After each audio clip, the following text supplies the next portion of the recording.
د عوامي نېشنل ګوند په جلسو کې کارکونانو تل د زغم، تغذیب او منظم پاتې کېدو په توګه خپل مظاهره کړې ده او کله چې به د دوی مشر د وینا لپاره سټیج ته راتللو نو کارکونانو به د دوی خبرې په ادب او غور سره اورېدې او د هغې وروستو به یې د مشرتابه تګلارې ته دوام ورکولو. خو پرون د جمعې پر ورځ د محمد احمد خان په عوامي نېشنل پارټۍ په شمولیتي جلسه کې د ګوند مشرتابه د وینا په وخت د کارکونانو ګډوډۍ، شور او غوغا په قهر او غوسه کړو. د عوامي نېشنل ګوند ځلي 400 صدر شکیل بشیر خان 13 ورځ خپل وینا شروع کړه نو هغه د کارکونانو منظم ساتلو ته توجه وکړه او یې ویل چې هغه مشرانو ته هدایت ورکوي چې بل وخت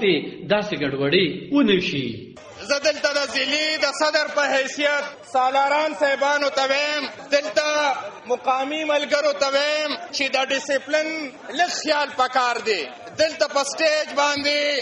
دومره ګڼه دومره رش چې نیم سټیج مات شو او دلته میا افتخار حسین صاحب ما ته هدایات وکړل چې وګوره دلته سټیج مات شو او خلک دومره په سټیج باندې ناست دي. نو عزتمندو زه دلته خپل سالارانو صاحبانو ته دا ویم چې آینده چتم داسې پروګرام وي نو د ډیسپلین به ډېر زیات خیال ساتئ. صوبایي صدر میا افتخار حسین چې د یو زغم لرونکي شخصیت په توګه پیژندل کیږي خو په سټیج باندې په هجوم او غوغا د خفګان څرګندونه وکړه. غیر منظم سټیج د میا افتخار حسین د خبرو توجه بدل کړه او د هغه څه ډول چې په تسلسل سره وینا کوله ونه کړې شوه.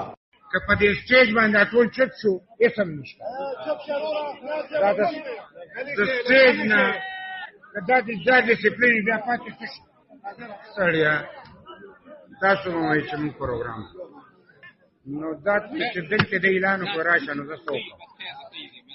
په دغه وخت کې د مطبوعاتو نمائندګانو هم د خپل کار په وخت کې هم له سختو ستونزو سره مخ شول ځکه چې د دوی د تنظیم لپاره کم ځانګړي ځای نه ورکړل شوی او باقي کسر په لاس کې غیر ضروري موبایل لرونکو کارکونانو پوره کړو چې له امله یې خبريالانو ته د غونډې په کورج کې ستونزې رامخته شوې. خو ستونزه دا نه ده چې د سالارانو د کمزورتیا له امله په سټیج غیر ضروري خلک نه ولاړو. ستونزه دا ده چې کوڅه هم د سالاران د ګوند وفادار کارکونکو دي. خدا هم یو حقیقت دی چې اکثر سالاران یې بې وزله او بې وسه خلک دي. دوی د کم خان یا ټوپکمار سټیج ته د ورختونه د امنې کولو جرأت نشي کولی او په دې توګه ټول سټیج د غیر ضروري خلکو ډک وي. د عوامي نېشنل پارټۍ په شمول هر سیاسي ګوند د دومره لوی جلسې تر سره کولو وړاندې تنظیمونو چارواکو ته واضح هدایت ورکړي چې لا مخکې ټاکل شوي کسان د په سټیج کې راتلو اجازه ولري. هم دغه ډول د مطبوعاتو لپاره باید یو مخصوص ځای وټاکل شي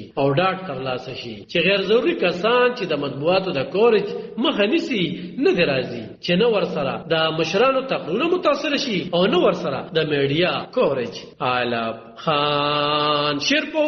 دلبر نیوز 400 د عوامي نېشنل